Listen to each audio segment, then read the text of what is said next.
ang members of the House ay mga public officials. Ang ating saligang batas ay nagbibigay ng mga karapatan sa ating mga mamamayan na batikusin, punahin, pulaan, kahit loko-lokohin ang ating mga public officials. Wag lang libelous. Meron po tayong batas ng libel. At meron ding cyber libel. Pag lumampas po sa bounds ng free speech ang isang mamamayan, pwedeng idemanda. Pero para sabihin mo sa NBI na imbestigahan lahat ng nagbabatikos, pumupula, nagkikriticize sa Quadcom, foul po yan. Ang Ewan ko, wini-weaponize nilang NBI. Sinabi na ng ating Korte Suprema, ang mga public officials ay hindi dapat balat sibuyas. They should not be onion skin. Sumaba kayo sa public life.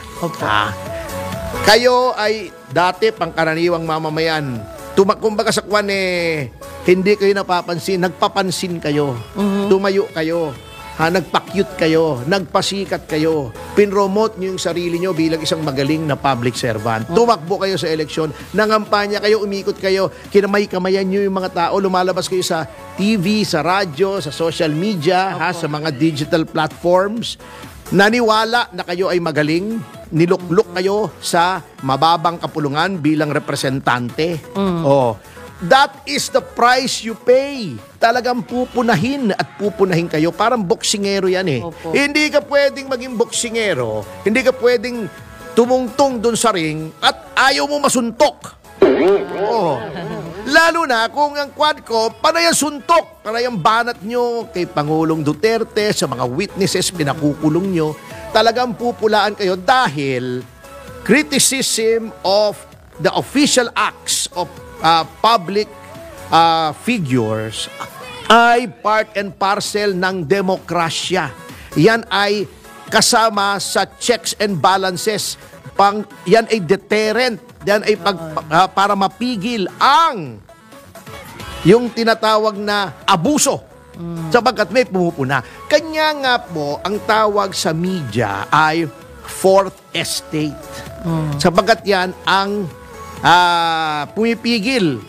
Kasi di ba, a tripartite system of government tayo. May lehislatura, may ehekutiba, may hudikatura. Lahat yan pwede nating pulaan. Kasi nga, ang fourth estate, kasi yan tatlong yan, checks and balances yan Pag umaabuso ang executive, nandyan ang judiciary. Pag umaabuso ang legislative, nandiyan ang executive, may veto power. Pag ang batas ay masyadong sa tingin ng Pangulo ay hindi karapat-dapat dahil ito ay masyadong mahigpit o hindi tama, pwede niyang i-veto. Hindi na magiging batas yun pag hindi niya nilagdaan, vinito niya. Ganun po checks and balance para pag may lumalampas, pag may nagmamalabis sa kanyang kapangyarihan, may isang ahensya na pipigil.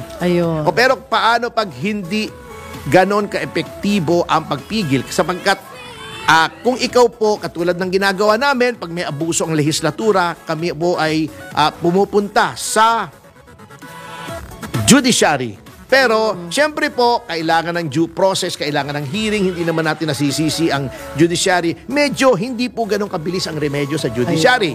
Anong remedyo mo? Media. Yan. Baka sila pwedeng bumatikos. Kita nyo, babatikos ng media. Yung ginagawa nilang illegal na abuso ng contempt powers. Diba? Katulad nun, si Zuleika Lopez, anong ginawa? Di ba? Pinalaya na. Marami nang pinalaya. Yan po ang role ng media. Kaya nakalagay sa konstitusyon, no law shall be passed abridging the freedom of expression or of the press. Ng press, ng prensa, ng media.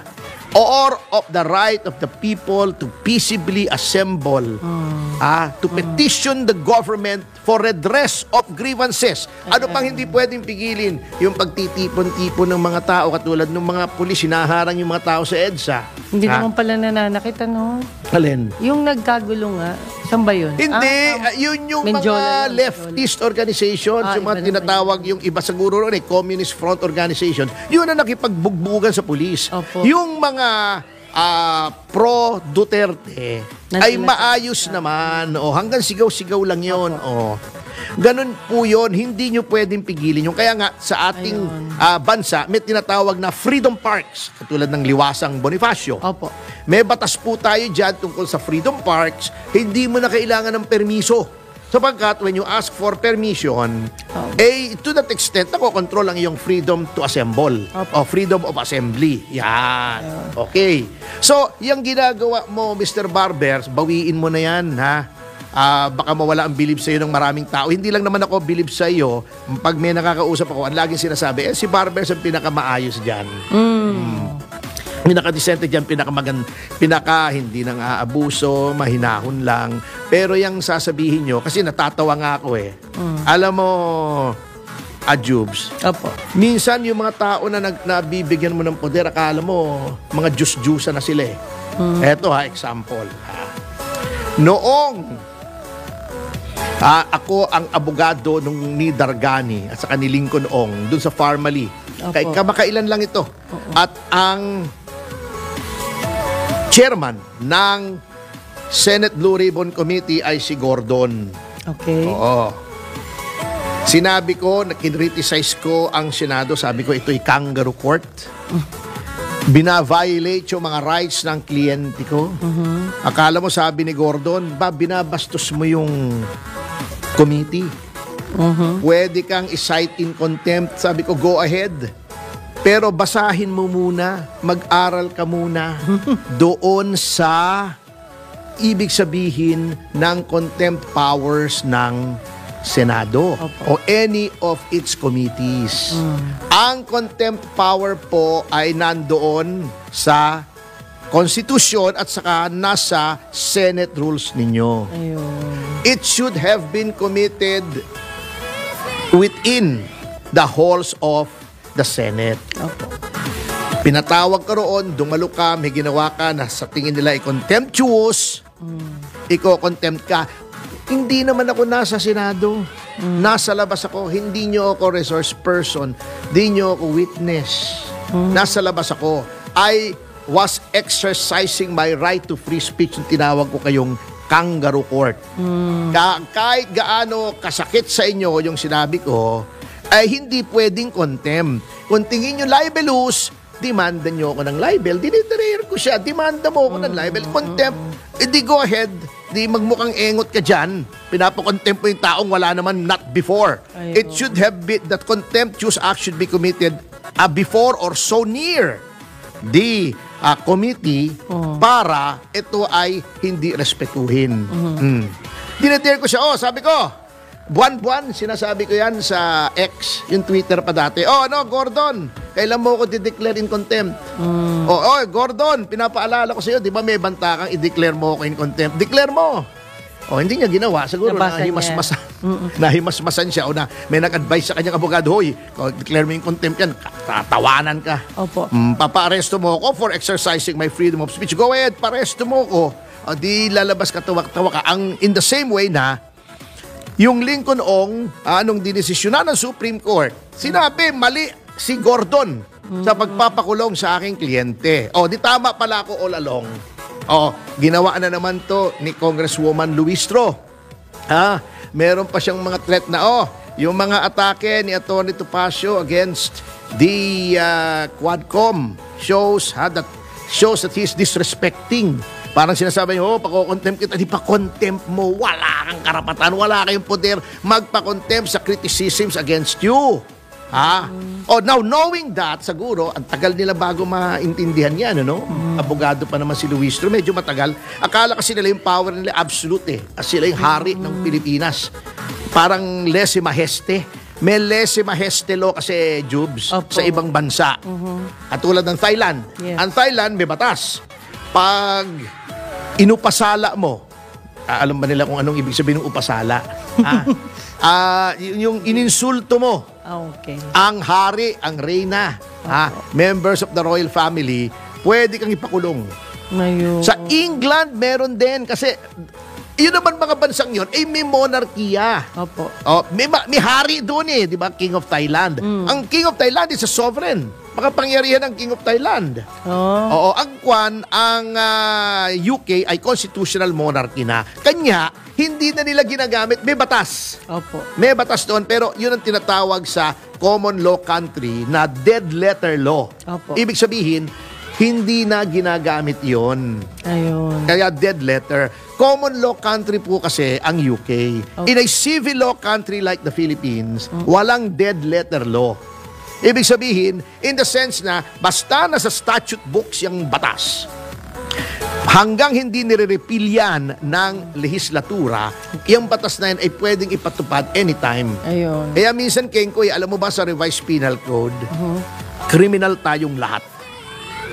Why? Oo, kasi meron doon na lumang batas. Okay. Na sinasabi, pag ikaw ay nag-ipon ng barya na mahigit sa halagang 50 pesos, iyan ay criminal offense. Oh. Huwag mo sabihin, wala tayong barya lahat sa bulsa natin ngayon na ang halaga More than ay 50 pesos. Kasi noon, malaki halaga ng pera. Opo. Pag ikaw ay nag-ipon ng barya, at meron nung kusing yung half centavo. Yeah. May di ba? May 1 kusing. cent yung May 1 sentimo. Oh, 1 sentimo. Pag nag-ipon ka noon na 50, anong tawag dito? Yung sirkulasyon Opo. ng barya, maapektuhan. Ayun. Kasi maraming naiipon sa iyo. Ngayon, maraming barya. 20 pesos Opo. O, di ba 20 pesos ka lang na barya, criminal ka na. Oh my God. Hindi pinapatupad yon. Pero kung may lukulukong magpapatupad noon, pwede. Yan ang sinasabi ko. Bakit? Hindi nyo kaya, tira kayo ng tira sa mga mga resource persons, iniinsulto nyo, pinapakulong nyo, hindi nyo kayang tanggapin yung criticism ng mga tao. Siguro, nararamdaman nila na ang criticism sa mga tao, ang feedback ng mga tao, ay overwhelmingly against them. Kita nyo yung pag merong live feed, yung Quadcom, natignan mo na ba, Jubes, yung Opo. mga comment? May mga 70% laban sa galit. kanila Opo. Bago yung mga pupuri sa kanila, isa lang ang sinasabi. Yes. Congressman Luistro, ikaw ang the best. Congressman Fernandez, ikaw ang the best. Opo. Bla bla bla. Alam mo, troll Pero yung mga bumabati ko sa kanila, mga organic, iba-iba, maraming tao. Pero dapat, attorney, maging thankful na rin sila. Kung negative man yung bounce back sa kanila, tanggapin nila yon at doon sila nakikilala. Oo naman. At saka if ever na mali sila tapos kinorek nila, much better na mas hahanga. Di ba ang mga Pilipino humahanga sa naaapi, di ba? Oo.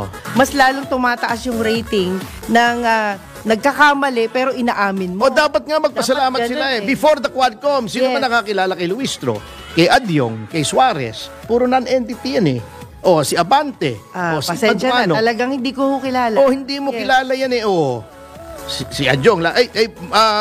Congressman Adyong, thank you daw, sabi ni Mang Rod, nagbayad ka na daw ng Amerikana. Pwede ko nang bakitin yung pangalan Dahil mo. sa'yo. O, hindi ko sinasabing dahil wala akong binabanggit doon, Parang thank you daw, sabi ni Mang Rod. Maganda yung Pasko niya.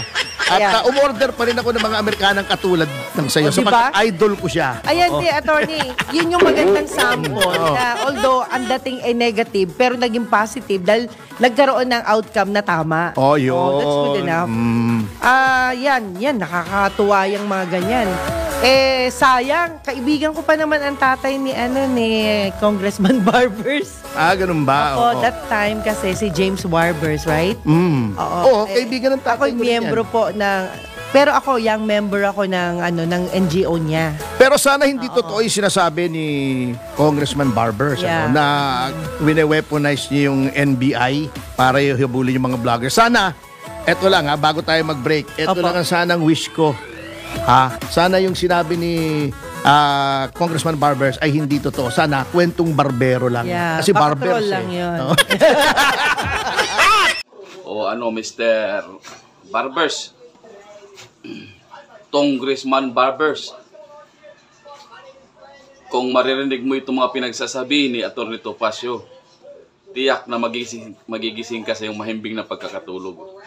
Akala mo naman kung sino kang congressman ka lang naman na pinili ng mga tao dyan sa distrito mo. Kung kung makapag-utos ka sa kapwa mo mga trabahador sa gobyerno, akala mo kung sino ka.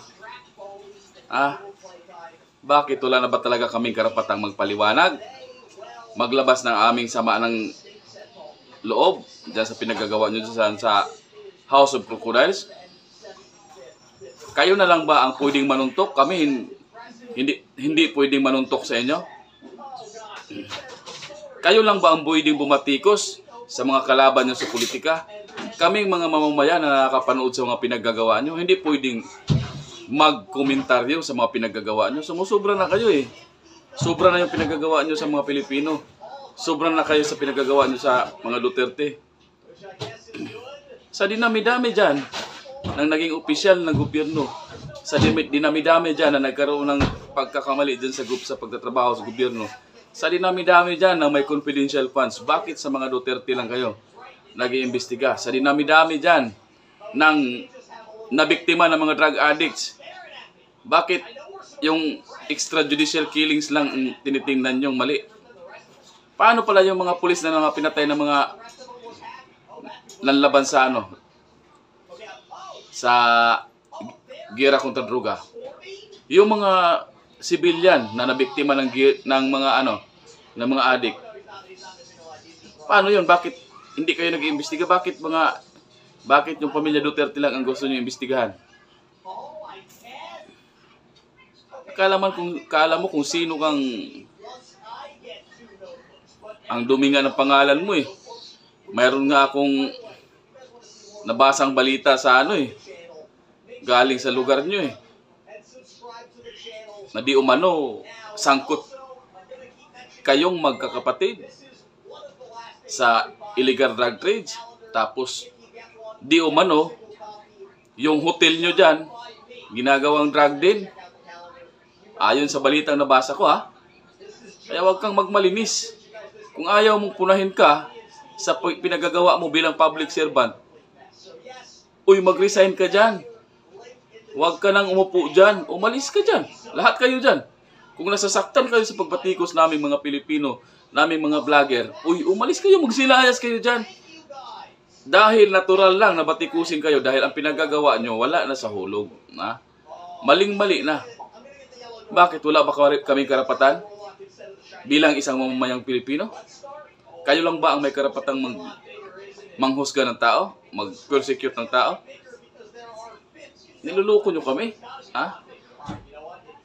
At pinakikinabangan nyo pa ang pera ng taong bayan dahil dyan sa pinagagawa nyong persecution in aid of legislation.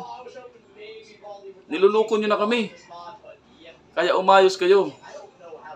At tandaan nyo, ituloy nyo yung impeachment ni Sara Duterte sa bawat distritong na mga congressman na mga katulad mo.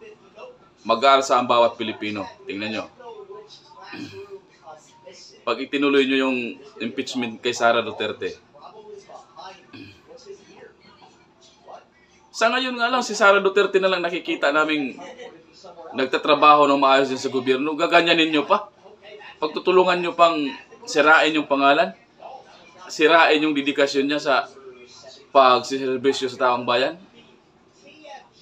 Kung sino patuloy itong mga mga bahid ang pangalan, iyon patuloy itong mga malalakas ang loob na mag-persecute ng tao.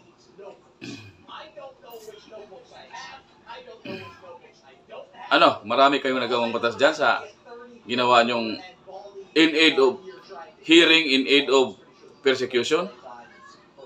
Meron kayong nagawa? Ipakita nyo sa amin. O kaya, hinahamon kita, Mr. Barbers. Ito. wag mo nang paimbestigahan sa NBI kasi 'di ba magaling kayo mag-imbestiga diyan sa ano, Tuwadcom. Ito, lahat kami mga vloggers. Number 1 na ako, isama mo ako diyan. Si Buhay Pinoy TV, oh. Isama mo diyan. Imbestigahan nyo kami sa ano, imbestigahan mo ako diyan sa Kongreso. Para naman mapakinabangan ko yung ano mo. Para naman maging makilala yung channel ko kasi bagong-bago lang ako dito sa YouTube. Sige. Huwag ka nang gumamit ng ano, huwag ka nang gumamit ng NBI. Total, mayroon naman napakalaki naman ng budget diyan para sa in aid of persecution. O sige, ito. Imbitahan nyo kami. Magaling naman kayo mag-imbestiga. Imbestigahan nyo kami dyan sa Kongreso. Ha? Dyan sa bahay ng mga buhayang katulad mo. Sige. Anytime. Magpatawag ka ng investigation. Ng hearing in aid of persecution. Sige. Isama mo ako para naman maging laman, maging content din ako dyan. Ng ano. In aid of persecution. Yan nga gusto ko para sumikat naman din ako ha? Sige.